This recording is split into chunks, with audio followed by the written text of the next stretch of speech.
ధ్రువవంశం దక్ష సంతతి. శివాది దేవతలారా, ఉత్తానపాదునికి ఇద్దరు భార్యలు, సురుచి సునీతి. వారిలో సురుచికి ఉత్తముడు, సునీతికి ధ్రువుడు పుట్టారు.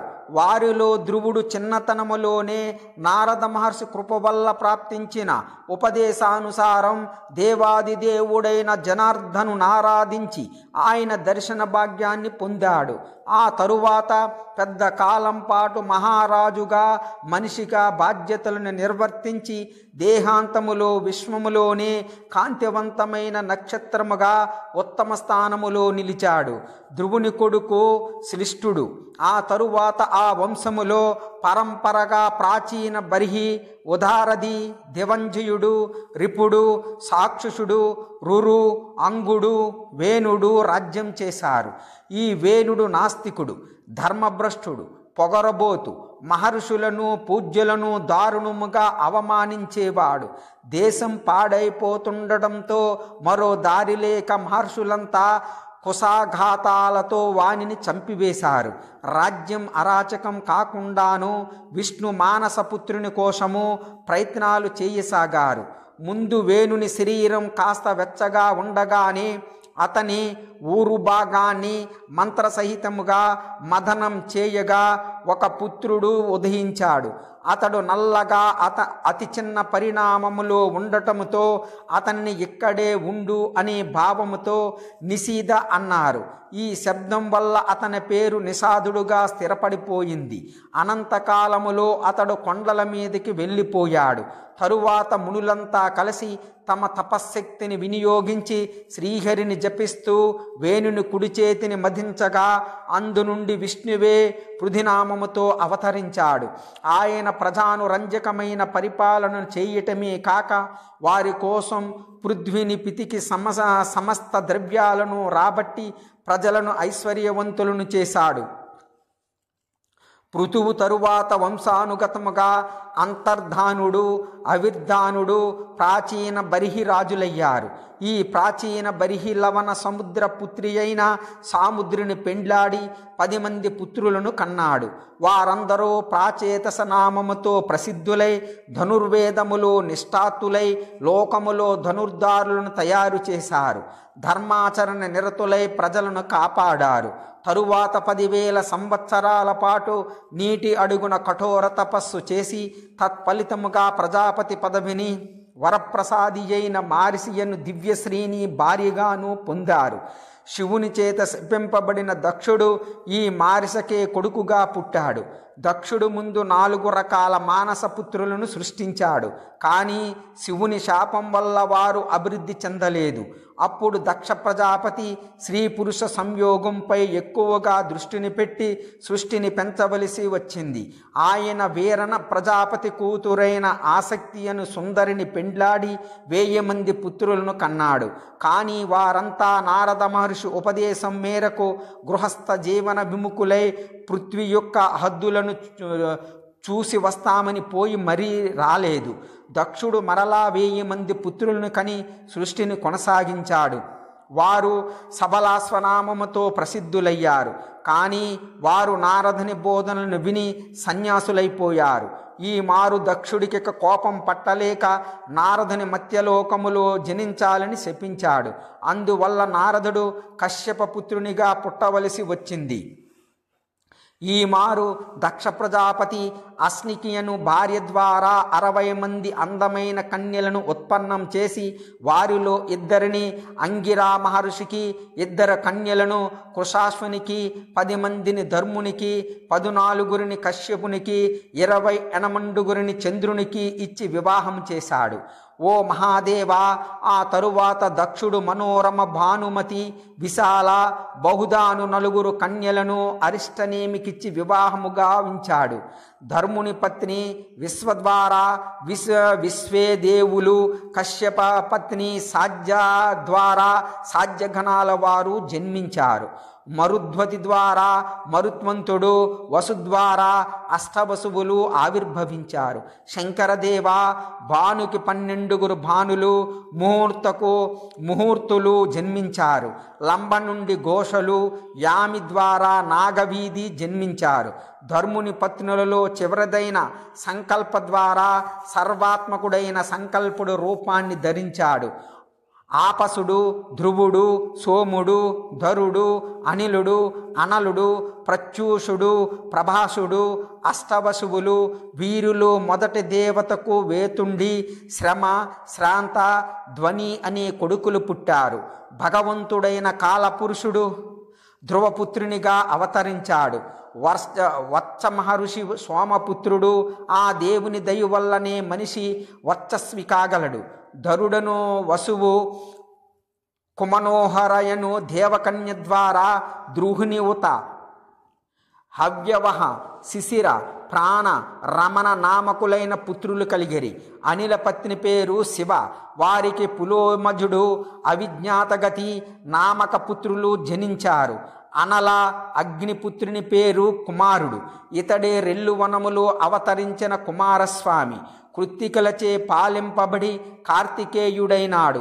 ఈయన తరువాత శాఖ, విశాఖ, నైగమేయులు అనులునికి కలిగారు. దేవల మహర్షి ప్రత్యూష వసువు పుత్రుడు. విఖ్యాత దేవశిల్పి విశ్వకర్మ ప్రభాస వసునందనుడు.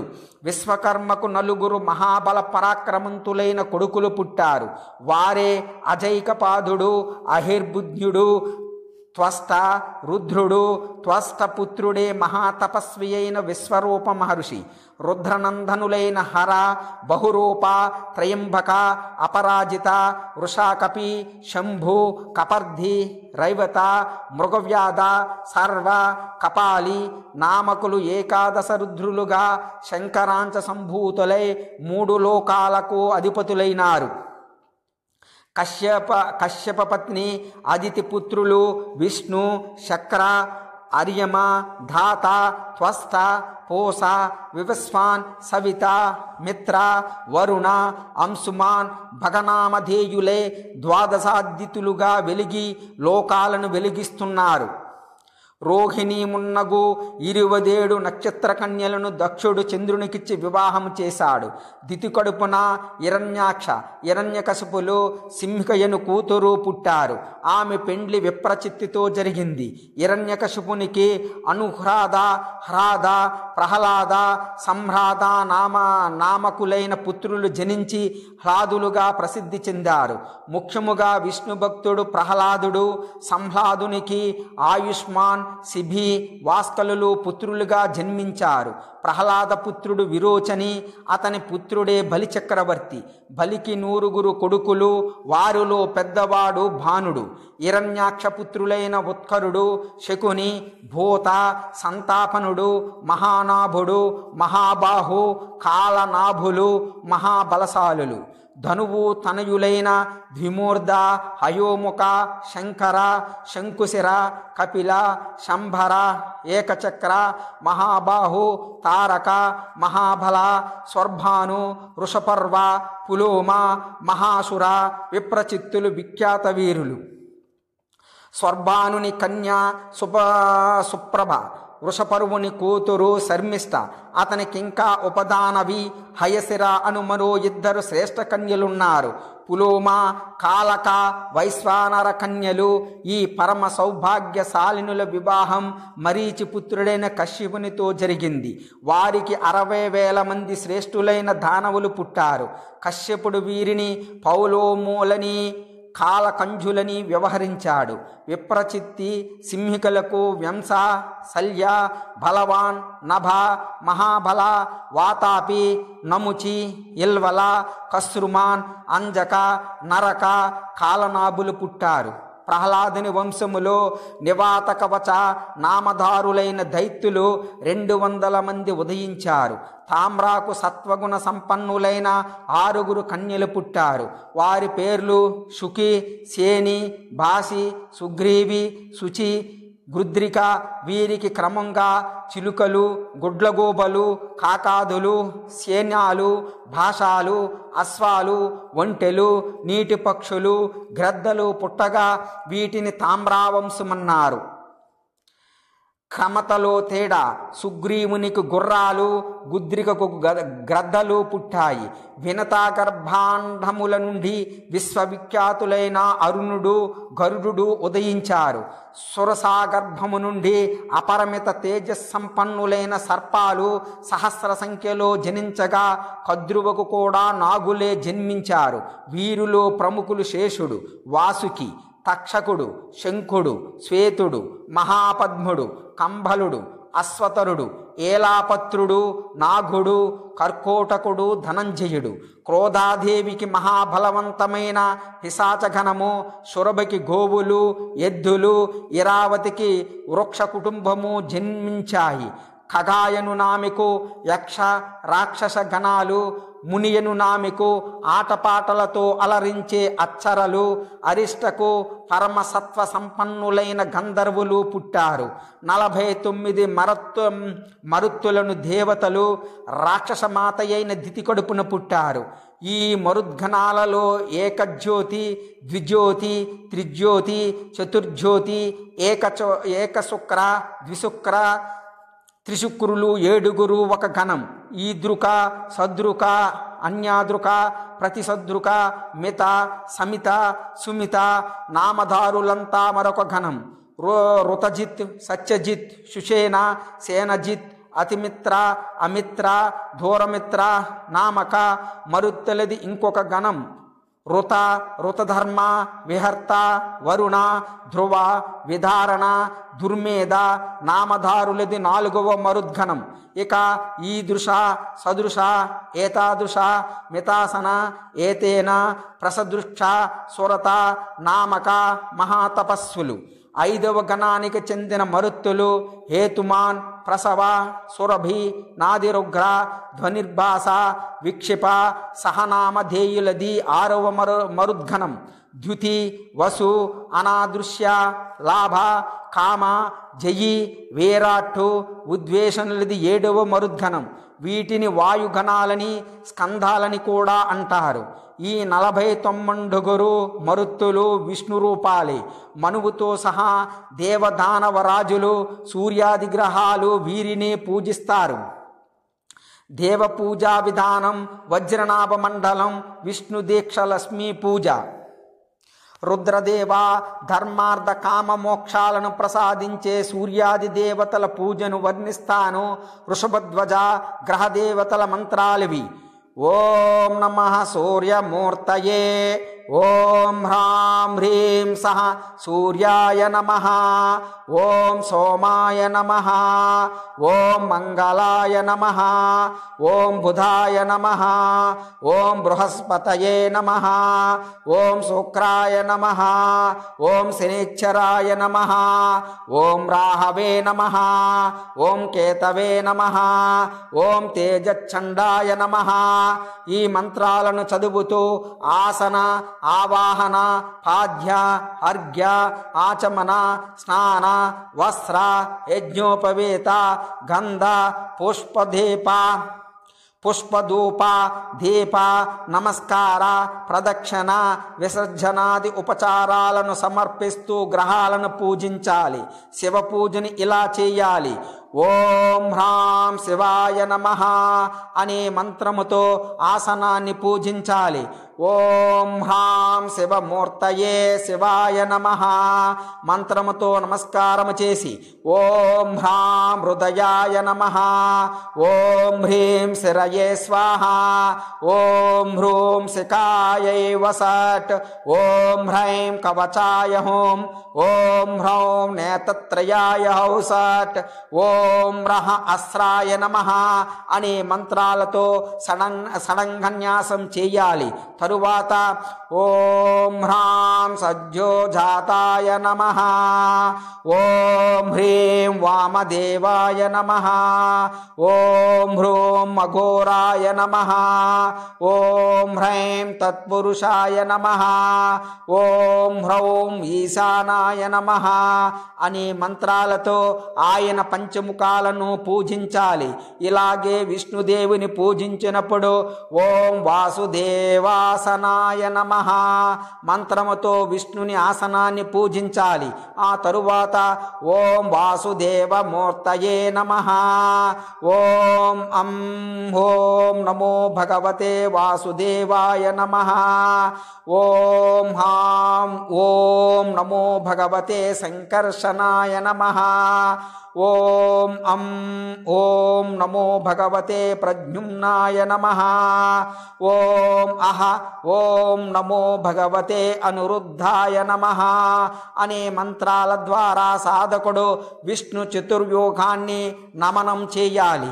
అప్పుడు ఓం నారాయణాయ నమః, ఓం తస్సద్బ్రహ్మణే నమః, ఓం హ్రూం విష్ణవే నమః, ఓం క్షౌం నమో భగవతే నృసింహాయ నమః, ఓం భూః ఓం నమో భగవతే వరాహాయ నమః, ఓం కంఠం పంచం వైనతేయాయ నమః, ఓం జం కం రం సుదర్శనాయ నమః, ఓం కం ఠం పం సం గదాయై నమః, ఓం వం లం మం క్షం పాంచజన్యాయ నమః, ఓం ఘం ఢం భం హం శ్రియై నమః, ఓం ఘం ఢం వం సం పుష్ణే నమః, ఓం ధం సం వం సం వనమాలాయై నమః, ఓం సం ధం లం శ్రీవత్సాయ నమః, ఓం ఠం ఛం భం హ్యం కౌస్తుభాయ నమః, ఓం గురుభ్యో నమః, ఓం ఇంద్రాదిభ్యో నమః, ఓం విక్షక్షేణాయ నమః అనే మంత్రాలతో భగవంతుడైన శ్రీహరి అవతారాలను, ఆయుధాలను, వాహనాలను నమస్కారం చేస్తూ పూజించి శివ పూజలో వలెనే ఆసనాది ఉపచారాలను సమర్పించాలి. శంకరదేవ విష్ణు భగవానుని శక్తులలో సరస్వతీదేవి ప్రముఖమైనది. ఆమెను మంగళకారిణిగా సంబోధిస్తూ ఓం సరస్వత్యై నమః అనే మంత్రము ద్వారా నమస్కారము చేసి ఈ క్రింది మంత్రాలతో షడంగన్యాసం చేయాలి. ఓం హ్రాం హృదయాయ నమః, ఓం హ్రీం శిరసే నమః, ఓం హ్రూం శిఖాయై నమః, ఓం హ్రైం కవచాయ నమః, ఓం హ్రౌం నేత్రత్రయాయ నమః, ఓం అస్త్రాయ నమః. సరస్వతీదేవి యొక్క 8 శక్తులైన శ్రద్ధాదులను ఈ క్రింది మంత్రాలతో అర్చించాలి. ఓం హ్రీం శ్రద్ధాయై నమః, ఓం హ్రీం బుద్ధ్యై నమః, ఓం హ్రీం కళాయై నమః, ఓం హ్రీం మేధాయై నమః, ఓం హ్రీం తృష్టై నమః, ఓం హ్రీం పుష్ట్యై నమః, ఓం హ్రీం ప్రభాయై నమః, ఓం హ్రీం మత్యై నమః. తరువాత క్షేత్రపాలునికి, గురువుకి, పరమగురునికి ఈ మంత్రాలతో పూజలు చేయాలి. ఓం క్షేత్రపాలాయ నమః, ఓం గురుభ్యో నమః, ఓం పరమగురుభ్యో నమః. తరువాత సరస్వతీదేవికి కమలవాసిని రూపములో ఆసనాది ఉపచారాలను సమర్పించాలి. పూజల తరువాత సూర్యాది దేవతలను వారి వారి మంత్రాలను చదువుతూ పవిత్రారోహణం చేయాలి. సదాశివాధులారా, విష్ణు భగవానిని విశేష పూజకై 5 ప్రకారాల రంగులు కలిపిన చూర్ణముతో వజ్రనాభ మండలాన్ని నిర్మించాలి. దీనికి సమాన పరిణామములో 16 కోష్టకాలతో నిర్మించాలి. వజ్రనాభమండలం తయారు కాగానే న్యాసం చేసుకుని శ్రీహరిని పూజించాలి. హృదయ మధ్యములో విష్ణు భగవానుని, కంఠములో సంకర్షణుని, శిరంపై ప్రద్యుమ్ముని, శిఖాభాగములో అనిరుద్ధుణ్ణి, సంపూర్ణ శరీరములో బ్రహ్మని, 2 చేతులలో శ్రీధరుని భావించుకుని న్యాసం చేసుకోవాలి.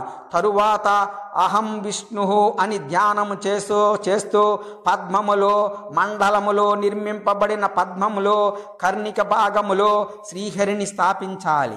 మండలానికి తూర్పులో సంకర్షణుని, దక్షిణములో ప్రద్యుమ్ముణ్ణి, పశ్చిమములో అనిరుద్ధుణ్ణి, ఉత్తరములో బ్రహ్మదేవుణ్ణి స్థాపించాలి. ఈశాన్యములో ముందు శ్రీహరిని స్థాపించి ఆ తరువాత దిక్పాలకులను వారి వారి మంత్రాలతో ఈ దిగువనిచ్చిన దిక్కులలో నిలపాలి.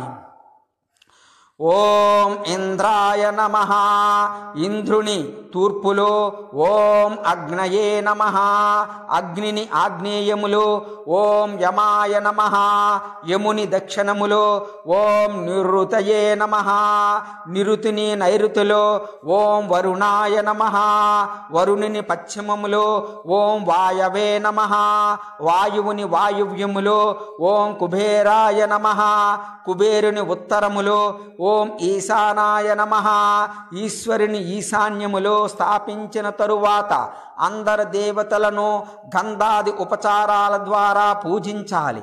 దీని వలన సాధకునికి దేహాంతములో పరమపదం ప్రాప్తిస్తోంది. దేవగణములారా, దీక్షితుడైన శిష్యుడు వస్త్రముతో తన 2 కన్నులను మూసుకుని దేవతల మూలమంత్రాలను పఠిస్తూ 108 ఆహుతులను అగ్నిలో ఇవ్వాలి. పుత్రలాభమును కోరుకునేవారు దానికి ద్విగుణముగా అంటే 216 ఆహుతులను అగ్నికి సమర్పించాలి. సాధనా సిద్ధికైతే 3 రెట్లు 324, మోక్షప్రాప్తి కోసం చేసే దేశికునికైతే 4 రెట్లు అనగా 432 ఆహుతులు అవసరం. దేశికుడనగా ఉపదేశమిచ్చే ఆచార్యుడు. విద్వాంసుడైన దేశికుడు అన్నిటికన్నా ముందు భగవంతుని ధ్యానించాలి. తరువాత వాయువ్యం వైపు తిరిగి యం అనే బీజమంత్రాన్ని చదువుతూ శిష్యుల క్షేమాన్ని ఆలోచించాలి.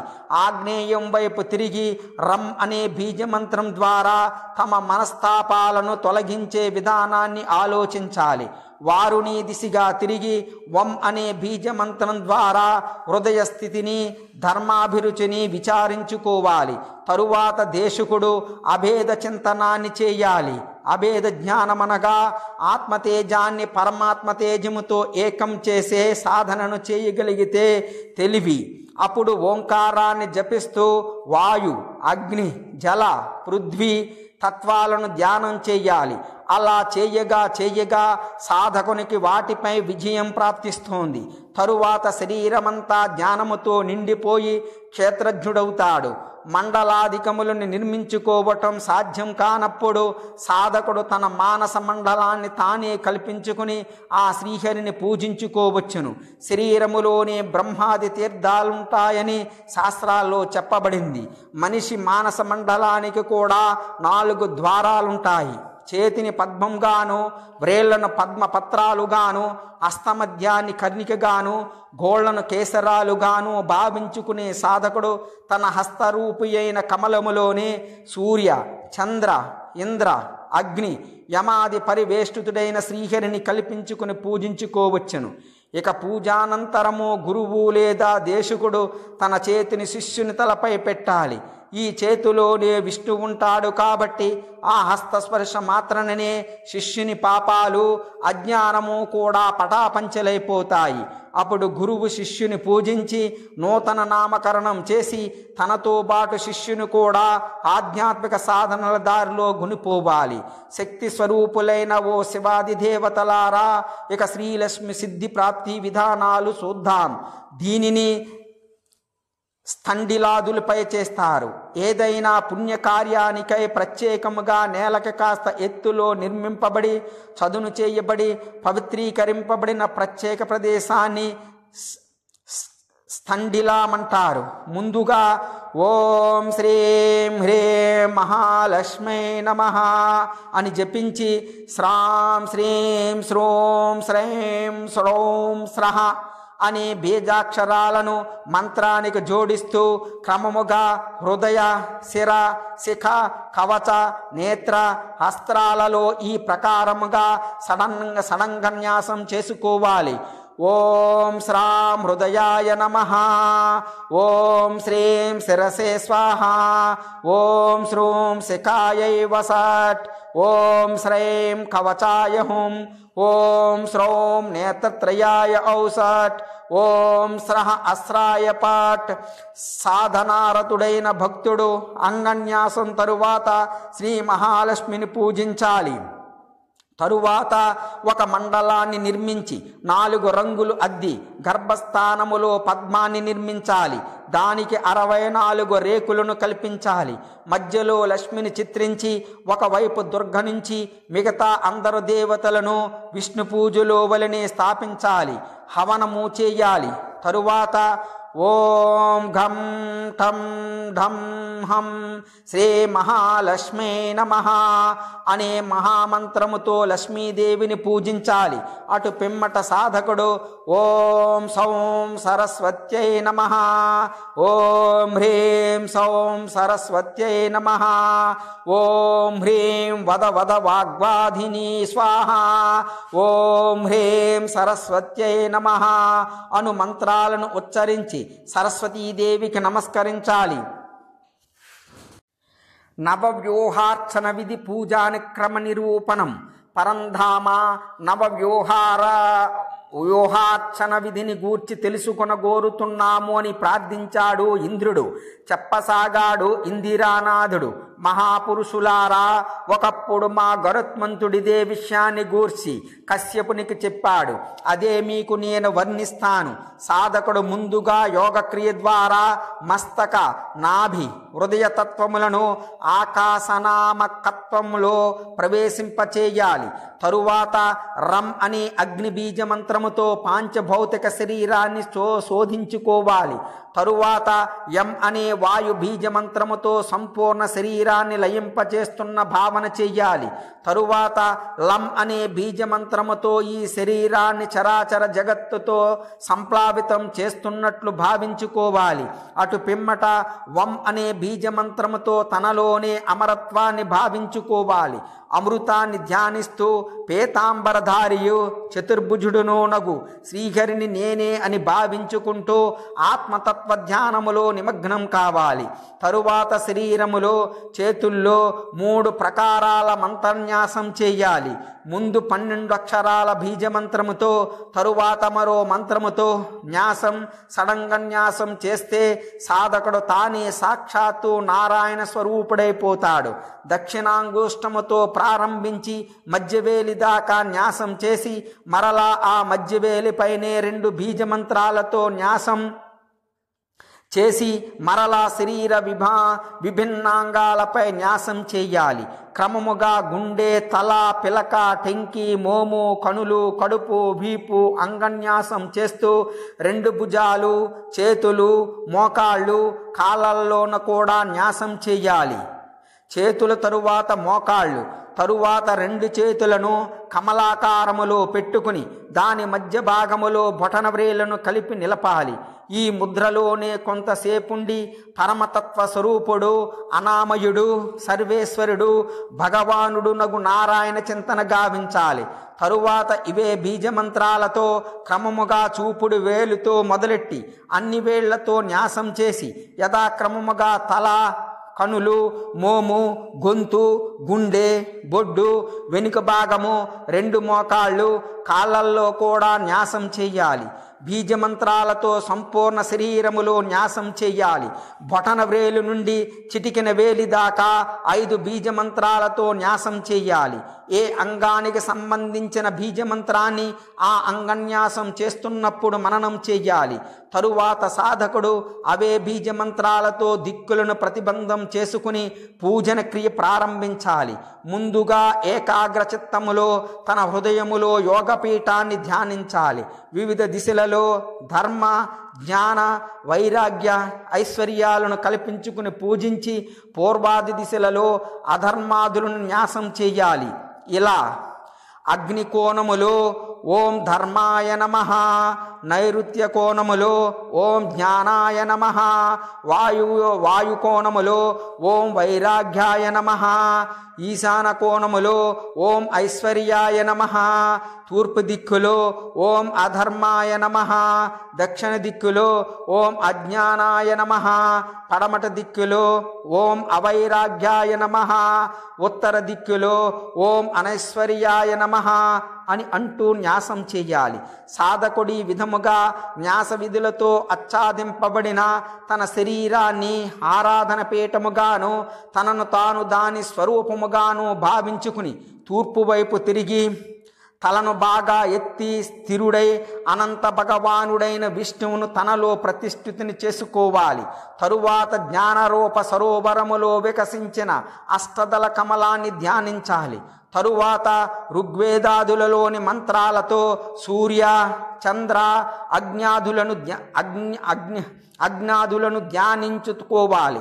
తరువాత అష్టదళ కమలముపై 8 దిశలలో భగవంతుడైన కేశవుని వద్దనే అవస్థితములై ఉండు విమలాది శక్తులను విన్యస్తం చేసి 9వ శక్తిని కర్ణికపై స్థాపించాలి.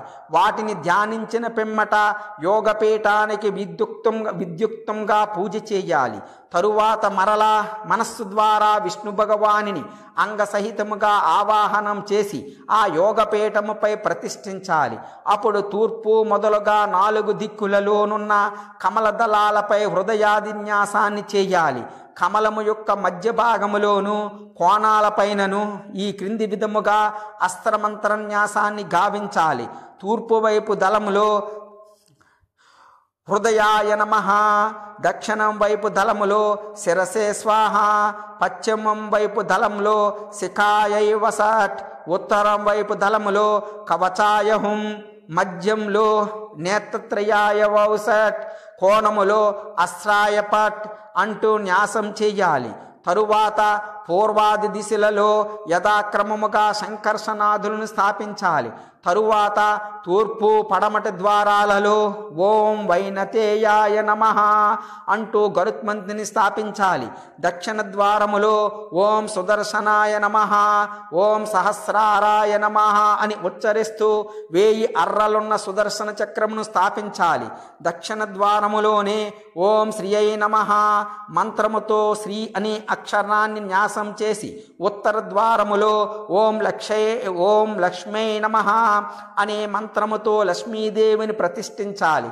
తరువాత ఉత్తర దిశలో ఓం గదాయై నమః అంటూ గదని, కోణాలలో ఓం శంఖాయై నమః అంటూ శంఖాన్ని న్యాసం చేయాలి. పిమ్మట విష్ణుదేవునికి 2 వైపులా ఆయుధాలనుంచాలి. దక్షిణం వైపు ధనస్సు సారంగము, నీ ఎడమవైపు బాణములను, అలాగే కుడి ఎడమలలో కత్తిని కవచాన్ని ఉంచాలి. ఆపై సాధకుడు మండల మధ్యములో దిశాభేదానుసారము తూర్పుతో మొదలెట్టి ఇంద్రాది దిక్పాలకులను వారి ఆయుధాలతో సహా స్థాపించాలి. అలాగే పైకి ఓం బ్రహ్మణే నమః అనే మంత్రముతో బ్రహ్మదేవుని, ఓం అనంతాయ నమః అనే మంత్రం ద్వారా అనంతుణ్ణి న్యాసం చేయాలి. ఈ ప్రకారంగా అందరు దేవతల న్యాస ధ్యాన పూజనాలను చేస్తూ ఆయా దేవతలకెదురుగా వారి వారి ముద్రలను ప్రదర్శించాలి. అంజలిబద్ధ ముద్ర మొదటి ముద్ర. దీన్ని ప్రదర్శించటం వల్ల దేవసిద్ధి తొందరగా లభిస్తోంది. రెండవది వంధిని ముద్ర. మూడవదైన హృదయాసక్త ముద్రను ఎలా ప్రదర్శించాలంటే ఎడమ పిటికిటలో కుడి బొటన వ్రేలిని బంధించి ఎడమ బొటన వేలిని పైకెత్తి గుండెకి తగల్చాలి. వ్యూహ పూజలో ఈ మూడిటిని సాధారణ ముద్రలుగా పరిగణిస్తారు. 2 చేతుల వేళ్లను ఒకదానికొకటి తగిలించి ఉంచి ఒక్కొక్క వ్రేలిని వదులుకుంటూ పోవటం ద్వారా 8 ముద్రలు ఏర్పడతాయి. 2 చేతుల బొటన వ్రేళ్లను వాటి మధ్యమ, అనామిక, చిటికిన వ్రేళ్లకు తగిలించి క్రిందకి వంచి చూపే ముద్రను నరసింహ ముద్ర అంటారు. కుడి చేతిపై ఎడమ చేతిని ఉత్థాన స్థితిలో పెట్టి ప్రతిమపై మెల్లమెల్లగా తిప్పడాన్ని వారాహి ముద్ర అంటారు. ఆయా దేవుళ్ళకి ప్రియమైన ముద్రలు. 2 పిడికిళ్లను బిగించి ఒకదానిపై ఒకటిగా ఉంచి ఒక్కొక్క వ్రేలిని మెల్లమెల్లగా విడిపించి మరలా పిడికిళ్లను బిగించడాన్ని అంగముద్ర అంటారు. 10 దిక్కుల పాలకులను సాధకుడు ఈ విధముగా ముద్రలను చూపించాలి. భగవంతుడైన వాసుదేవుడు, బలరాముడు, ప్రద్యుమ్నుడు, అనిరుద్ధుడు క్రమముగా ప్రథమ, ద్వితీయ, తృతీయ, చతుర్థ దేవస్థానములకు అధికారులైన దేవతలు. కాబట్టి సాధకుడు క్రమముగా ఓం అం వాసుదేవాయ నమః, ఓం హాం బలాయ నమః, ఓం హం ప్రద్యుమ్నాయ నమః, ఓం అహ అనిరుద్ధాయ నమః అనే మంత్రాలతో పూజించాలి. ఓంకారం, తత్సత్, హూం, క్షౌం, భూహ ఈ 5 క్రమముగా నారాయణ, బ్రహ్మ, విష్ణు, నరసింహ, మహావరాహ భగవానుల బీజమంత్రాలు. కాబట్టి సాధకుడు ఓం నారాయణాయ నమః మంత్రముతో భగవంతుడైన నారాయణుని, ఓం తత్సత్ బ్రహ్మణే నమః అనే మంత్రముతో బ్రహ్మదేవుని, ఓం హూం విష్ణవే నమః అనే మంత్రముతో విష్ణుదేవుని, ఓం క్షౌం నరసింహాయ నమః అనే మంత్రముతో నరసింహుణ్ణి, ఓం భూహ మహావరాహాయ నమః అనే మంత్రముతో ఆది వరాహాన్ని పూజించాలి. పైన చెప్పబడిన 9 దేవతలు వాసుదేవ, బలరామ, ప్రద్యుమ్న, అనిరుద్ధ, నారాయణ, బ్రహ్మ, విష్ణు, నరసింహ, మహావరాహ, నవవ్యూహాదినాదులు. వీరి యొక్క వర్ణాలు క్రమముగా తెలుపు, ఎరుపు, హరిద్రపేతం, నీలం, నలుపు, ఎరుపు, మబ్బు వంటి నలుపు, అగ్ని వంటి పసుపు, తేనె రంగు, 2వ ఎరుపు గులాబీ రంగు. ఈ దేవతలంతా ఈ రంగుల తేజస్సును వెలార్చుతూ వెలిగిపోతుంటారని అర్థం. ఓంకారం ప్రతి మంత్రానికి ముందు వాడుతూ విష్ణువు అంగాలుగా ప్రసిద్ధికెక్కిన ఈ క్రింది దేవతలకి ఈ బీజమంత్రాలను, బీజాక్షరాలను వాడాలి. ఓం కం ఠం ఫం సం గరుడు, ఓం ఝాఖం భం సుదర్శనం, ఓం సం చం పం శం గద, ఓం వం లం మం క్షం శంఖ, ఓం ఘం ఢం భం హం లక్ష్మి, ఓం ఘం ఝం వం శం పుష్టి, ఓం ఘం వం వనమాల, ఓం ధం సం శ్రీవత్సం, ఓం ఛం ఢం పం హ్యం కౌస్తుభం. గరుడు కమలం వలె ఎర్రనివాడు, గద నల్లనిది, పుష్టి శిరీష పుష్పవర్ణములో, లక్ష్మి బంగారం వలె పచ్చని కాంతులతో ఉంటారు. శంఖానిది పూర్ణచంద్రుని వర్ణకాంతి, కౌస్తుభమని అప్పుడే వికసించిన సూర్యుని అరుణ వర్ణములో ఉంటోంది. సుదర్శనునిది సహస్ర సూర్యకాంతి, శ్రీవత్సం కుంద పుష్ప సమాన వర్ణితం అనగా శ్వేతం, వనమాల పంచవర్ణ శోభితం. అనంత భగవానుడు నీలమేఘశ్యాముడు, అస్త్రాలది విద్యుత్కాంతి పుండరీకాక్ష. విద్య సహాయముతో పద్ధతిని తెలుసుకుని విష్ణువు యొక్క ఈ సమస్తాంగాలకి అర్ఘ్యపాద్యాదులను సమర్పించాలి.